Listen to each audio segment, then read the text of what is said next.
Hello, everyone, and welcome to NightSide. I'm your host, Dr. Gilligan, the Superintendent of the North Andover Public Schools, and I'm joined by my co-host, Deputy Superintendent Dr. Mealey, here high up at NACAM Studios on Main Street. As always, Dr. Gilligan, I'm glad to be here, and I'm excited for the guests that we have today. I'm thrilled for the guests. I can't wait to get to that portion of the segment. Can you believe it's already December as we approach the end of 2023? I hope that everyone with the upcoming winter recess has a chance to spend time with family, friends, and loved ones. It's a great time of year to do that.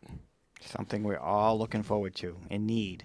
As a quick reminder, Friday, December 22nd, will be a half day for our schools, and then we'll be closed for the winter recess for Monday, December 25th through Monday, January 1st. We come back on the 2nd of January. Is this long? This is a little shorter than sometimes. We usually sometimes get a little bit longer. Well, we got that extra Monday, so sometimes we just get the 5 days, but we got one extra day. Up until last week, I thought this Friday was the last day, but no such luck. All right. It's also the time of year we begin our budget process for the next fiscal year. Leadership team's been working on a recommended budget that aligns with our objectives, school committee objectives, along with the strategic plan. Yeah, and if you're so inclined, you can follow the budget process local cable channels. We have Comcast 6 and Verizon 28. You can stream the meetings on the North Andover CAM website.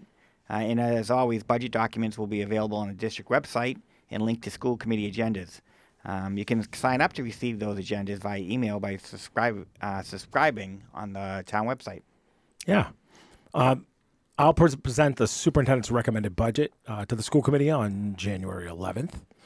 It will be followed up by a public hearing. Will be held a week later on the 18th of January. And the school committee will take an official vote to adopt the budget on February 1st. So it's a great way for everyone to be informed, involved in the process, especially as we move forward in these exciting times of budget season, the middle school addition that's coming along. They have a crane there doing the steel work now. The foundation's been laid, and we continue to make great progress with the Kittredge project through the MSBA process. Yep, and you said exciting times. You were supposed to say challenging times, because then I could say, speaking of challenges, today's episode is dedicated to a pressing issue that affects some of our families right here in North Andover, food insecurity. We're joined by two special guests who are experts in this field and play a crucial role in addressing food security in our community. We'd like to welcome Lyndsey and Helen. Hello. Thanks for having us. Thank you for being here today. Thank you very much. Can you both introduce yourselves and tell us about your background and how you are involved with addressing food insecurity in the region? Sure. Who wants to go first?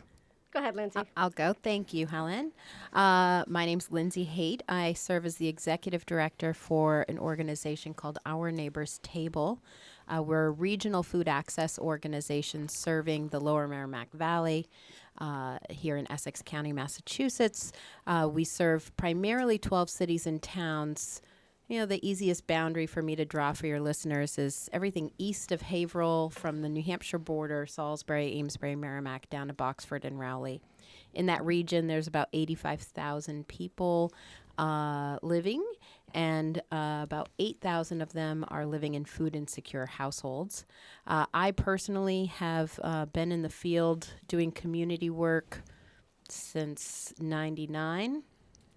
So a few years, and I've been at Our Neighbors Table going on 14 years next month, and it's just been a really exciting journey working with a community of people who believe that food access is a human right, and in good times and in bad, people deserve to have 3 meals a day. So my work there has really just been growing the tools and the systems so that we can serve more people.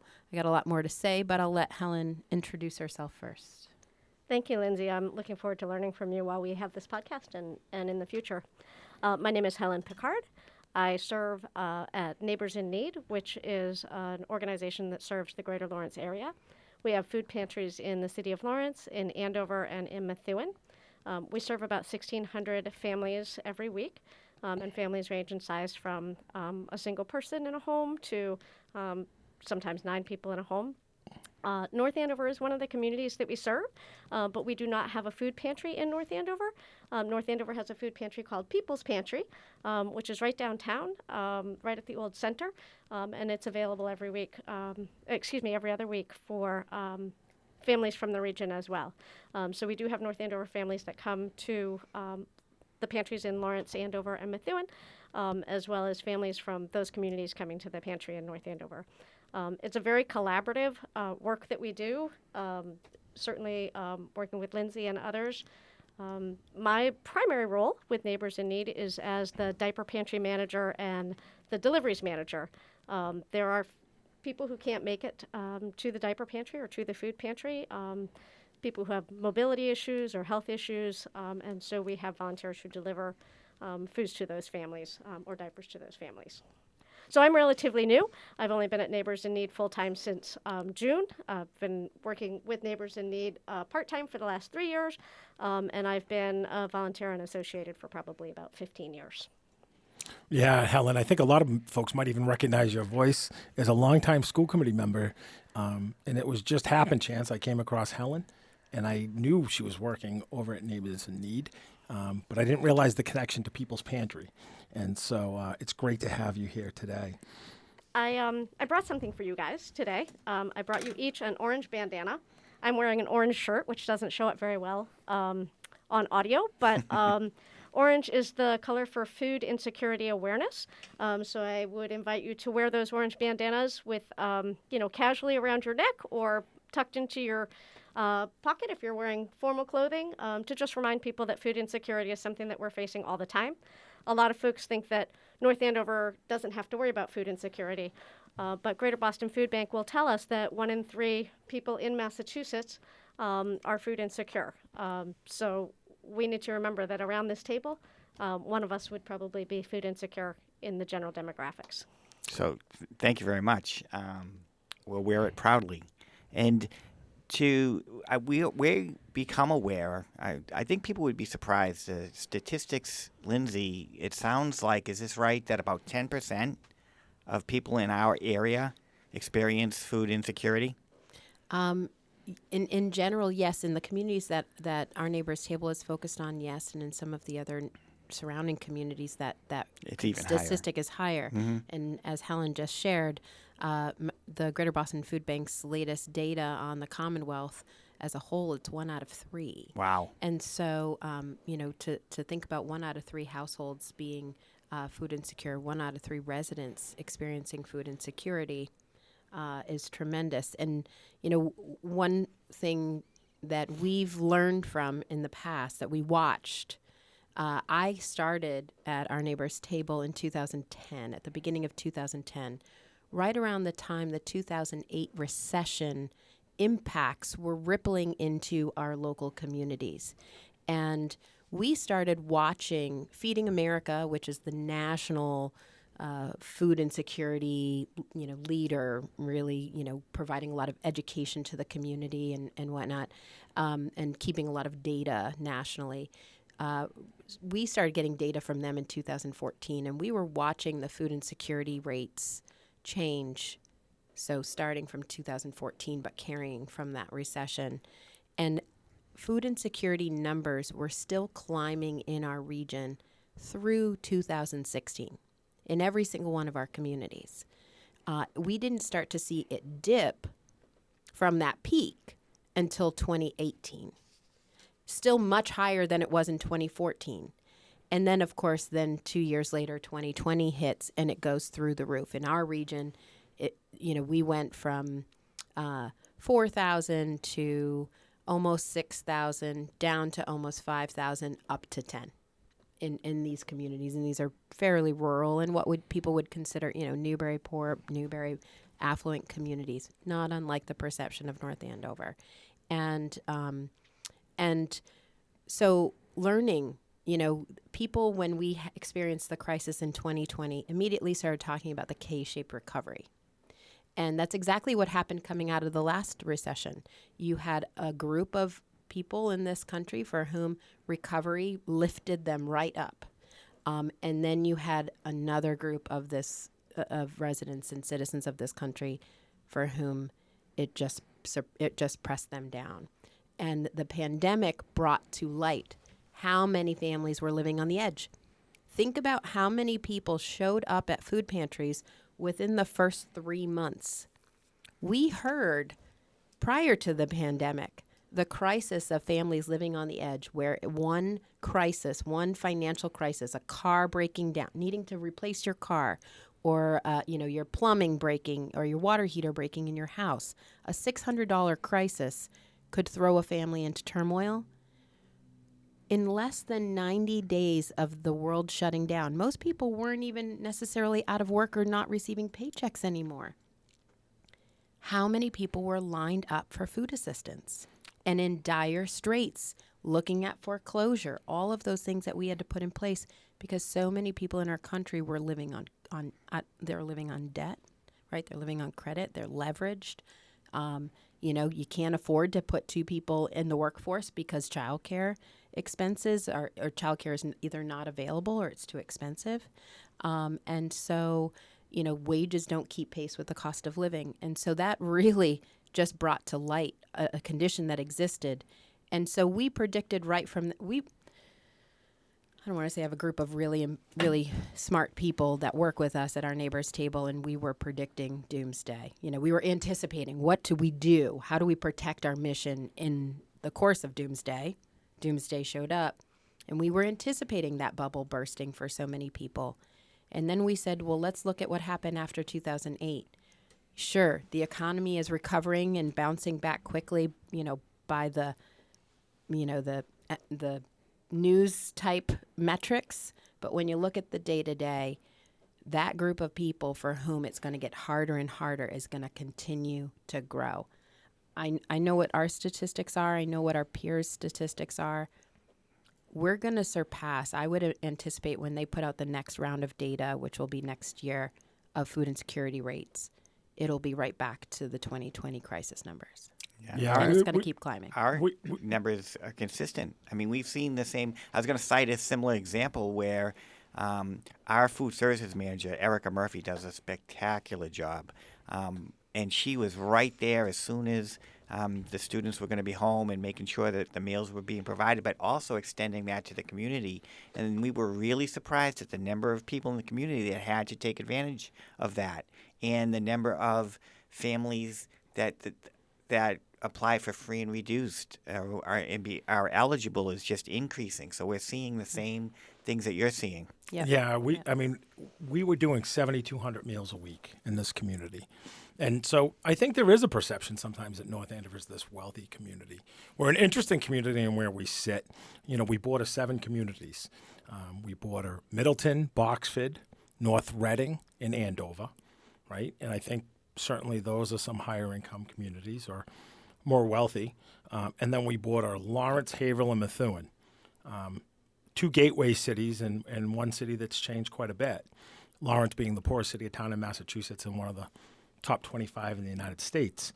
And so this is really a tale of 2 communities here in North Andover. We definitely have some big homes and some wealth. And then we also have students whose families face, financial struggles. And so I think a lot of people are surprised when I tell them that 25% of our students in the North Andover Public Schools are considered low-income students by the state of Massachusetts and the Department of Elementary and Secondary Ed. So, I think that certainly we have need here. I think everyone thinks about cities and places that they know people need help. Yep. It's places, I think, a little bit like North Andover, that this is why this issue is so important to me, because into us as a district, because, our job is to keep everyone safe, healthy, so they can learn, right? And one of the top things that you need to learn is to eat, and one of the best things that came out of the pandemic was free universal meals. Amen. For breakfast and lunch. I give a plug again for Erica Murphy, who I know, went to the State House and testified and offered a lot of data and a lot of information that allowed that legislation to pass. So Erica's been recognized at the state level for all the work that she's done. So she's really terrific for North Andover, and feeding students during the school day is terrific. Breakfast and lunch. A lot of folks don't realize that breakfast is one of the meals that we serve to students, but all those students have families who don't necessarily have access to school meals. So making sure that they have what they need, because they need to support those students, right? Students that are hungry, can't learn very well. Parents that are anxious about the food budget can't parent as well as they may want to, as they're facing anxieties. Not to say that parents aren't doing a great job. That's not what I'm saying at all. But anything we can do to alleviate some of those stressors of food insecurity really makes the difference for families being able to live happy and healthy and productive lives. Yeah, so Helen, I'm going to follow up with that because, having the universal meals at school, like that fills a huge gap, right? But, the real question is, so how does it affect the families outside of school? Like, what are we looking at here in North Andover and Lawrence, and then we'll go to Lyndsey up on the Cape Ann, as I like to call it. I have another little graphic from Greater Boston Food Bank, and it's, again, wonderful for a auditory program, but it's got a little, it's one of those word grids. So food insecurity has real issues for chronic health care. So we've got 3% with malnutrition, 56% with anxiety, 19% with food allergy, 33% with obesity, 25% with diabetes, 50% with depression, 37% with hypertension, and 11% with heart disease and stroke. So food insecurity plays into all those health issues, and we want to be as healthy as we can in order to be able to care for our families the best that we can.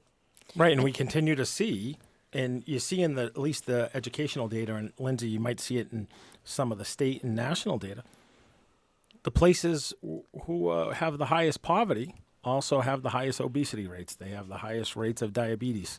They have highest rates of heart conditions, et cetera.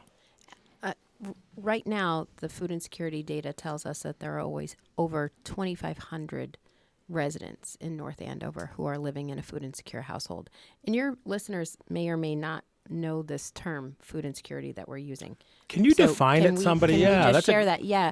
We all talk about hunger, and I experience hunger as an individual when my body doesn't have enough calories to keep going, right? I'm moving, I'm getting from meeting to meeting, I'm trying to exercise, I'm working on some challenges, and if my body's burning calories every moment, and if I don't have enough food to eat giving me the calories, then I experience hunger. And we've all gotten a little hangry at one point in our lives.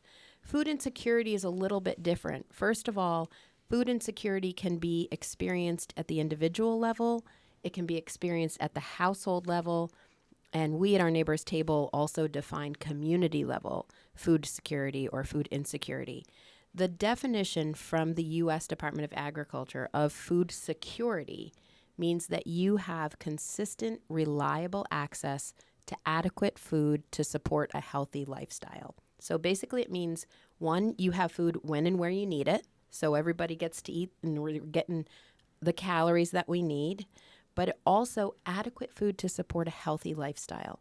So it's not just enough calories, it's the right kind of calories so that you can grow and thrive and function and stay healthy and support your immune system. And so if you are going without food, if you have to skip meals because you are not able to access food, and in our region, food insecurity is not so much, most of our communities are not what they consider food deserts. We have grocery stores, we have community bodegas, we have farm stands, we have farms. In our region, through our regional assessments, we've heard from people experiencing food insecurity, it's an economic issue, right? They're running out of money before the month's end. And so they're competing rent, medical supplies, gas in their car for food on the table. You got to pay your rent. You got to keep your utilities on. You got to put gas in your car so you don't lose your job. So who can you sacrifice? Feeding yourself. And so food insecurity means that you don't have consistent, reliable access So you're maybe going without, or you're trading calories for, you're trading quality for quantity. So I can only afford to buy a few boxes of pasta. I cannot afford protein. I cannot afford fruits and vegetables. And those are the things that are most expensive in the grocery store, have been historically for decades. Those not even just fresh, but frozen items, those high nutrient per calorie foods continue to be the most expensive and have been for 30 years. If somebody in the house, I'm sure you're all working in the schools with families. You've heard from families, or your nurses or your teachers have heard from families where the parents are going without or eating barely anything so that their kids get 3 meals a day. And we talked about great breakfast and lunch in the schools, but what about the parent at home is going without breakfast and lunch? So if one person in a household is going without food or sacrificing the quality of their food so that everybody else around the table gets to eat, everyone in that household is food insecure, because they're robbing from Peter to pay Paul, right? There's not enough to go around. At the community level, if there is not food universally available to everyone, whether they can afford to buy it or not, whether they're a family with young children or a 95-year-old retiree who's living alone and trying to maintain their independence in the community, whether they're healthy or sick, whether there's a global pandemic or an economic crisis or not, if food is not universally available, then that entire community is food insecure, because one person gets to eat but the other doesn't. And in 2018, we actually declared Amesbury the first, and I think still the only community in the country to be food secure, meaning that food was universally available in all of those circumstances. Never would we have asked for a global pandemic and crisis to test that. But at a time when family food insecurity rates in Massachusetts and across the country were 15%, 20% or higher, our school district, in their planning for how school was going to be structured in the pandemic, at the peak of unemployment, over 17% in Amesbury, put out a survey to their district families for planning purposes. First sign of a food secure community. The school district included questions about food access in that survey. And in response, with really high response rate, fewer than 6% of families said that food was even a concern, not even going without, but even a concern. And because of that survey, we could actually identify that it was families in the middle school who were most concerned or going without. And so we could target programming and outreach to them. There's no reason. There's plenty of food, right? 1.3 billion pounds, 1/3 of all food produced in this country goes into a landfill. There is more than enough food to go around to feed everyone, but we don't have the infrastructure. We don't have the investments in a food safety net to make sure that food is always universally available.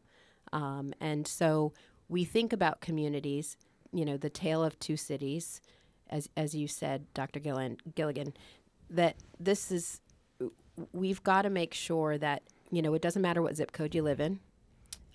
It doesn't matter if you're employed or not. It doesn't matter what the global economy is doing. Food is universally available and accessible. And, over 2,500 people in Andover, and the other critical, in North Andover, the most critical. Yeah, don't confuse us with sorry, Andover. That's I our know. crosstown rival. The more critical statistic that your listeners need to understand is that North Andover is critically underserved when it comes to food access. The community, the school district is making their efforts. I know the librarian was involved in efforts to keep meals going out during COVID.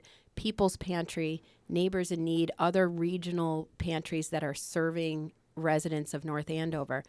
But if there are 2,500 people who are experiencing food insecurity, and People's Pantry, or even by Greater Boston Food Bank's data, less than 60,000 meals are reaching North Andover families. That's it's over 300,000 what they call a meal gap. We need 300,000 more meals a year getting onto the tables of North Andover residents to make sure that they're not going without. Lyndsey, that's going to be a great segue. Dr. Mealey and I have to shift gears here. I think we've really defined the problem well. And before we shift gears, because I think you've defined the problem, Helen and Lyndsey, we're going to talk about, what are folks like you doing about it? How are you going to help us? But I think this is really important to say, if the data shows 2,500 meals, People, 2,500 people. 2,500 people need it. It might be double, right? I mean, because let's face it, when you talk about folks asking for help, it's a hard thing for a lot of people to do, particularly folks working hard, paying their rent. As you guys said, when something has to go without, it could be them not eating. When something, if their child or children needs clothes, they might get this but sacrifice that, robbing Peter to pay Paul. So I would just want to say that there shouldn't be any stigma around this, just like we talk about in the schools, mental illness or mental health, substance use, all of those things. Families oftentimes think they're alone. There's a lot of shame associated with it. And if anything today, I hope if there's someone listening, even if it's just a few people, that, get some resources here. There's nothing wrong with asking for help, because our neighbors facing food insecurity could be anyone.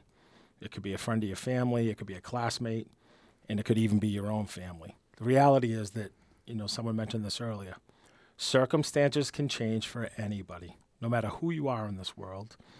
And I think, personally, I feel like it's our shared responsibility here in North Andover to support each other when people are having challenging times.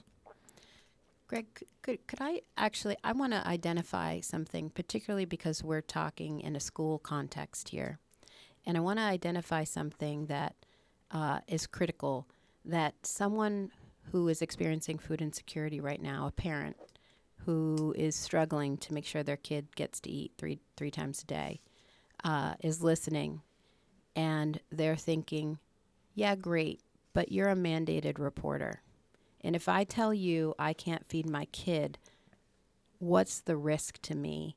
And we hear this from people. I've had some really powerful experiences putting parents side by side with their physicians as we train healthcare providers to work with families around food insecurity. And we also have started working with school districts. That power dynamic is real. And so I'd like to just be able to put out here on the airwaves, the reality is that if you're struggling to put food on the table, being low income and not having enough money to be able to pay all your bills does not make you an abusive or neglectful parent. And here we've got the leadership of the North Andover School District, and I'd love for you guys to just, give your stance on this and how you approach this, because I think that parents fear. How does that affect their child's experience in the school district? How might that put their own parenting role at risk? And to understand that that's not what we're here for, and that it's about working in partnership and have leadership be able to stand behind their staff and themselves hold the values that it's not about reporting people or judging people as neglectful parents. Asking for help actually shows that you care and you're making the effort. And it takes a village to make sure that people have what it takes. But I think that we often underestimate that power dynamic. And people who are low income and people who are struggling and people who are trying to navigate the system, unfortunately, there is a lot of stigma out there. And even in the news, we are constantly stigmatizing people. And as philanthropic and charitable as we are or like to brag to be as a country, we also like to put a lot of shame on people who come out and ask for help, the help that we're so proud to offer. And so I think we have a really powerful moment here with the leadership of the North Andover Schools, for your listeners, for parents out there who are struggling, to hear from you, what it means for you to be able to help a family, close that gap and make sure that they can provide for themselves. Yeah, interesting. I wouldn't say we're proud to help. I would say that there is no judgment. Ultimately, we just want to make sure that our kids and our families and the people in the community who may not have kids in the schools have what they need to live a existence where they get to eat. And so, with 25% of our kids being low income, that means that they either participate in SNAP or transitional assistance, or they're in the foster care program, and that's how they define them. And so we know that there's a struggle out there. We know people are struggling. But there are other folks who may be considered lower middle class, working poor. Like, there's no shame. And it doesn't mean, again, to your point, that it's abuse and neglect because you're living paycheck to paycheck and something comes up, and that's why I said what I said earlier. So, Dr. Gilligan, you asked about what we're doing to address these things, and I'm really excited to share some of the things that North Andover is doing to address the food insecurity that exists. First of all, I think probably everybody listening to this podcast is familiar with the Raise Values and the Building Respectful Communities efforts. So some of the things that North Andover is doing to make sure that there's food available, our schools participate in what's called food rescue. So food that's not eaten at breakfast or at lunch that can be saved and used in other circumstances. Every one of our schools has a food rescue team that collects that food and shares it.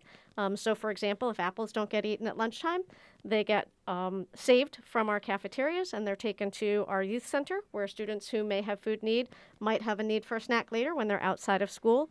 Not just our youth center, but our senior center and other places in town.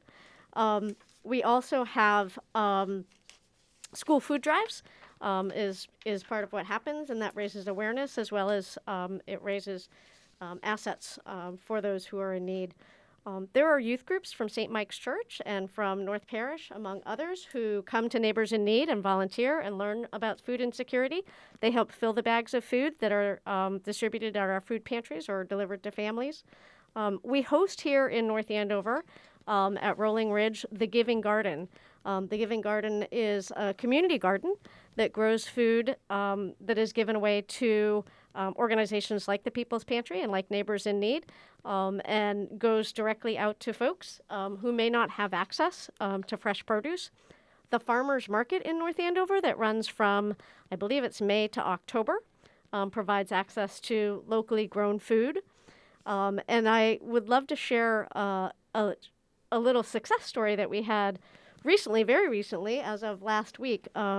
You may remember we had that big windstorm that was coming up on Saturday, Sunday. We had flood warnings and all that jazz. Boston Hill Farm had apples on trees. And Lisa Smith, the director of Neighbors in Need, reached out to them and wondered if we might be able to access those apples.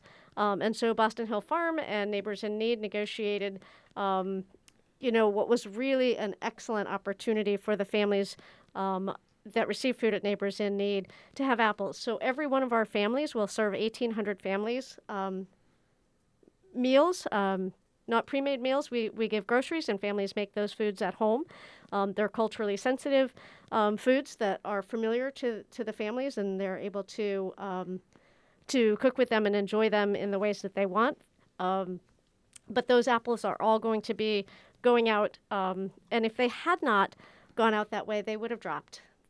With the storm coming, they would have dropped, and they would have been wasted, and they would have been lost. Right now, talking about resources, Neighbors in Need website, which is needfood.org, needfood.org. We will be closed between Christmas and New Year's, just the same Christmas break that you all will be taking, we will be taking as well. And I guarantee you Hunger will not be taking a vacation during that time. So our website right now has a listing of all the local food pantries that will be available. And they're available all year. They're also available during the winter break. So if families need access to food during the winter break, they can go to needfood.org and they can find local resources that are available. Of course, We're continuing food drives this time of year. People are very generous, both with their dollars and their donations, and that helps us to feed people at this time of year. But it continues, right? It continues in January, it continues in February, March, July, you name the month, and it continues. So Helen, as she used to do when she was a school committee member, beat me to the punch on what we do in the schools, food rescue and such, and then had a much larger list than I was going to. But there are a couple of things.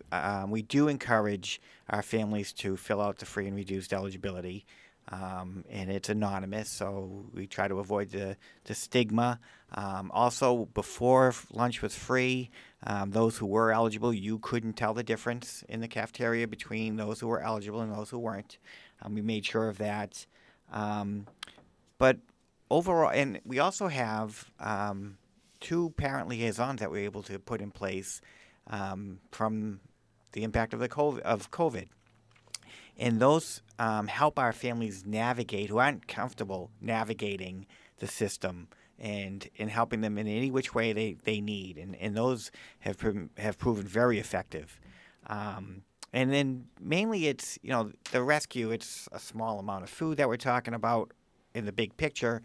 But what we're doing is trying to make our students aware, and they're the future adults in our community, right? And try to increase awareness, because one thing I've been hearing is a big challenge for you guys is just people being aware of the problem. And you can certainly expand on that, but we'd also like to hear what are the other challenges that you guys face in trying to tackle this important problem. Well, I think, the biggest problem, well, one, stigma, community awareness is huge, right? Because when you have, I'm going to use ignorance, not in a malice way, but when you have lack of awareness and lack of education, and or judgment about, blaming the people who are experiencing the problem, then you have no investment. You're not committed to solving the problem.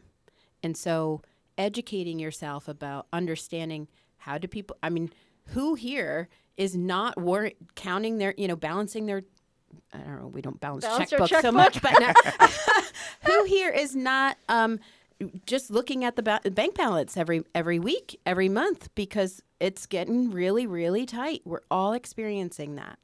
And to understand that and to relate to that and realize how close could you come to that being you, if it's not already you, if it hasn't been you. For how many of us has it been us? And to then understand how it's affecting and what resources are available, because it's a daunting problem. How do we solve this? So if you educate yourself about, there are more than 40 organizations in the 17 Lower Merrimack Valley communities, from Andover, North Andover to Salisbury, to Rowley. More than 40 organizations that are providing free groceries or meals. There is a food safety net out there. Educate yourself about what's out there, right? And then to be able to provide the linkages and to break down that stigma so that you're connecting people. If I know, if Helen knows that I'm struggling, Helen can go and shop for me at any of these places and bring me home food until the day when I'm willing to go with Helen, and then maybe the day I'm willing to go on my own. And it's about bridging those relationships. And what you talked about, those parent liaisons, research shows, experience shows, warm handoffs, people, human beings, human-to-human contact is what helps people most navigate this problem. So that stigma is huge. But the other piece is great. And we had a meeting where the People's Pantry folks sat down with myself and folks from the North Andover schools to talk about the issues. And of course, the first thing we're talking about in a room of school professionals who are caring about their parents and their children is, how do we make sure every single one of them who needs help is getting to you? Well, I can tell you People's Pantry was thinking, oh my God, we're already experiencing a 300% increase in people coming to our doors. How can I handle more? They cannot do it alone. And so I talked about the food. The food is out there. And Helen just shared the story about the apples. The food is out there. 1.3 billion pounds of food is out there the USDA believes that food shouldn't go into the landfill. It's bad for the climate, and it's bad for people who are hungry. It should go to feeding people who are hungry. So how do we invest? So, things that people can do. What can you do to help those 40 plus organizations that already exist? Call them up. Offer, before you even offer to give them food, offer to help them sort it and package it and give it out to your neighbors. So volunteer your time. And the kids piece is huge. I can't tell you how many volunteers we have or donors that we have at our neighbors table that came to us because their kids were passionate about it first. And it's so powerful. To think about how you can help. Maybe you can help pack food once a week. Maybe you can do it once a month. Maybe you can just help amplify the message on social media. Maybe you're good at finance and you're willing to sit in the boardroom and help them, keep their finances intact because, we're all paying rent or we're paying a mortgage or we got to put gas in our trucks if we're lucky enough to have trucks, if we have the money to pay for it. So volunteer your time. Then make a financial investment. Right? Again, before you make the food investment, instead of spending that $5 on a can of soup right now, give the $5 to the pantry or the meal program because we are all plugged into the food bank systems.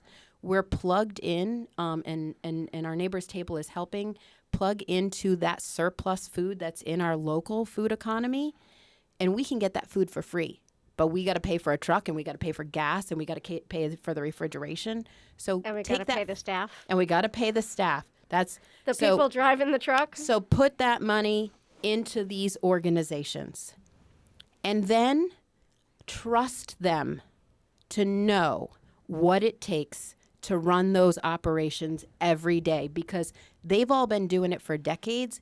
And when COVID hit and everybody else went home and sat in their living rooms and got on their laptops and everybody else was doing Zoom cocktail hours, these people were on the front lines every stinking day, making sure, working creatively with nothing, with volunteer time, with minimal staff, with minimal resources. These people were on the front lines, making sure that food got from point A to point B, regardless of their own health, right? They put their own health on the line. So trust them to know how to solve this problem and ask what they need from you. And we need to invest in staff, right?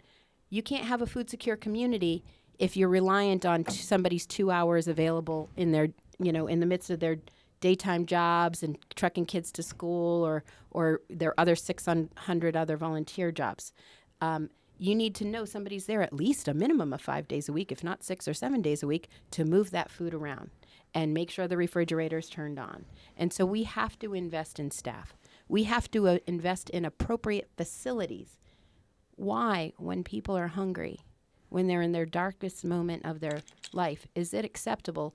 Dr. Gilligan, you shared a perspective on the location of the People's Pantry, which is in the town center, that if people have to stand in line outside, they're seen by their other neighbors. And that is just another point where they feel vulnerable. Why is that okay? And why should people who are hungry have to stand in line for 3 hours in the town square and not even know whether or not they're going to get food? And if the food they get is going to be something that their 5-year-old kid is actually willing or able to eat.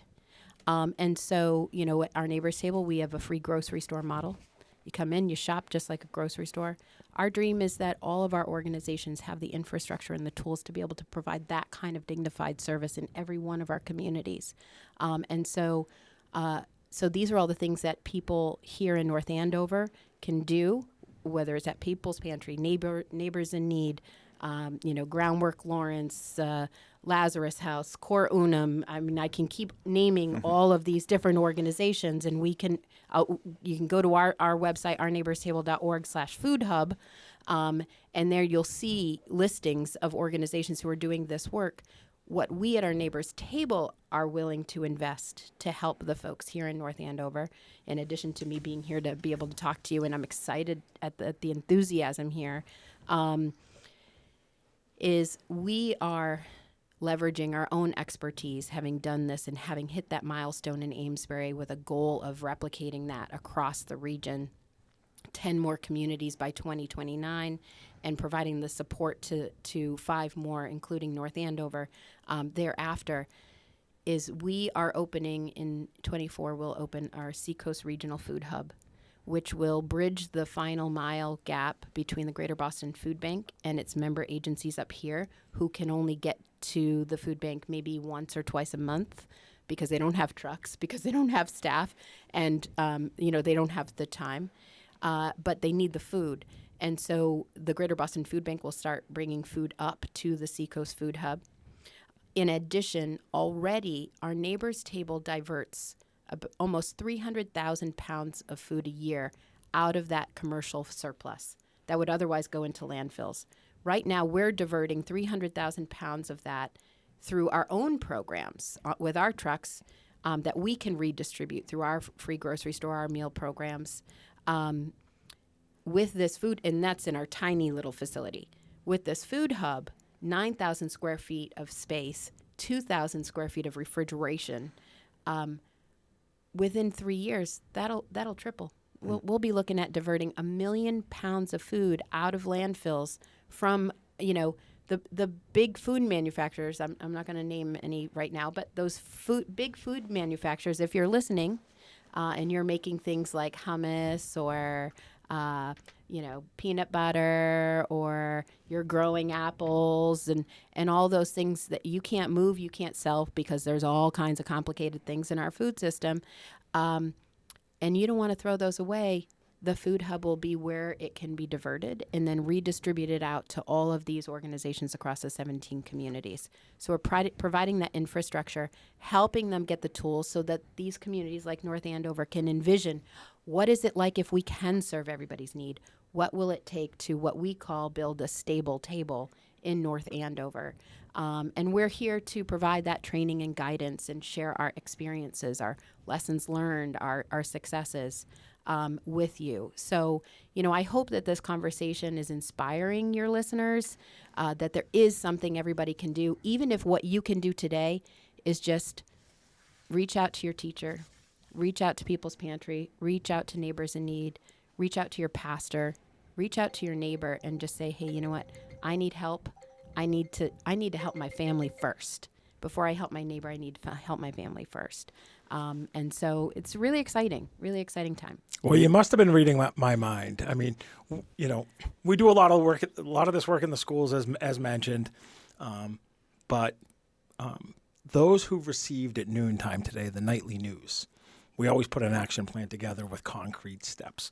So you'll see a call to action in my superintendent's newsletter today, and it's really about, these are great things. And we do a ton of work with our students from the high school in particular, with the movement. They've done work over there with Michael Gorman, with Lazarus House, with a bunch of organizations. And we have we even have a lot of students that eat at Coral, like a great program.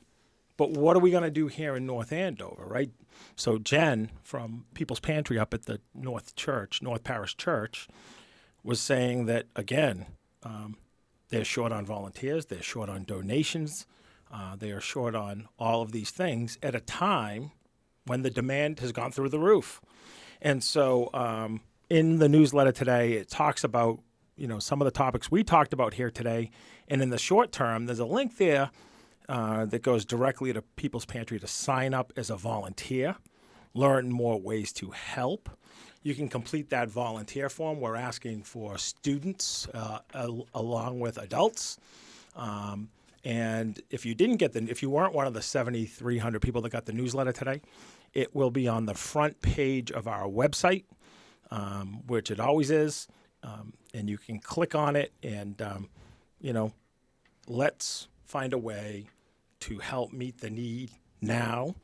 And again, let's grow capacity, hopefully, with some of these great programs Lyndsey talked about and Helen talked about, so that we have a stable table here, not only in North Andover, but all of the Merrimack Valley. So something that I'd like people to realize, I don't know how many listeners we have, how effective will be. I know my adult children and my wife listen to the podcast. That's what We're matters. trying to get trying to get more listeners as much as we can. Something that you said in relation to what Dr. Gilligan was just saying, Lyndsey, where people look to blame those who are in that position.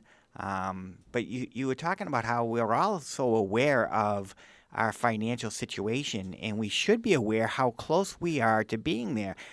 I would be shocked that there are many people who haven't thought, if I lost my job, I would be in big trouble. So luckily for you, if that's the case, you haven't, but there are people who have, and that has put them in this situation.